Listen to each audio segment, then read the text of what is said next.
नमस्कार दर्शक बंधु आज मो सिंदूर रतिका सीरियल आपण मैंने देखा पाइबे एक दमदार सीन। हाँ सांग मैंने आपण मैंने ठीक शुणी कहीं नताशा तांको रूम रे एका थिबे आउ आदि कथा भावुवे ठीक से समय जेजेमा आसी पहुँची जीवे नुआ ड्रेस नहीं कि आसी नताशा रूम को एपटे नताशा जेजेमा देखी मने मने भावे जेजेमा तम मुहर जो हस बाहर ना सेटा को मु एते सहजरे हजम करि पारुनी कहीं तमे मो आदि को छड़े नहींच।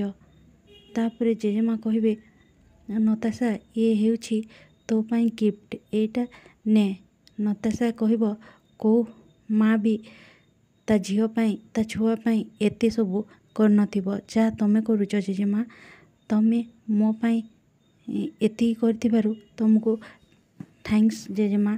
जेजेमा कहे नताशा कहे नेलो मते क्षमा करदेबू मुना न जाणिकी तो उपरे रागिगली छुचाटारे मते क्षमा करदे आउ मु तापरे नताशा कहे छाड़ जेजेमा मु ए सब भूली सारी।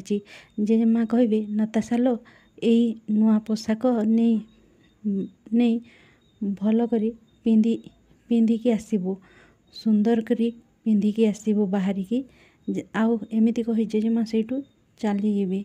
तापर से पोशाक को तले पकईदेव। नताशा कहब जेजेमा भावुंट मो ठारू से अधिक स्मार्ट आउ मते क्षमा मागुंट तमें ना मोर क्षमा करिवार प्रश्न ही उठुनी तमें मो एडी को मोठू छड़े नीच।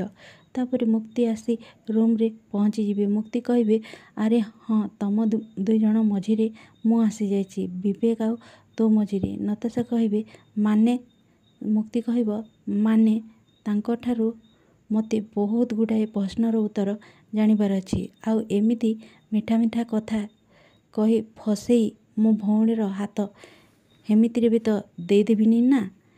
तापर एपटे धनश्री मध्य कहे एमितिरे भी विवेक बहुत भल पिला एमिति रे आम नताशा को से बहुत खुशी रखिब सेतिपाई ए घरे रहिबा अभ्यासटा नताशा भूली जा कहीं तोते दिने ना दिने बाहा होई शाशु घर को ही जीवाको अच्छी एबे से अभ्यासटा छाड़ी दे। तापर नताशा और मुक्ति धनश्री को सेमिति देखिकी चाहूथिबे। तापर धनश्री कहे अरे तुम माने कौन मते एमिति देखिकी चाहूच मु कौन किसी भूल कली कि।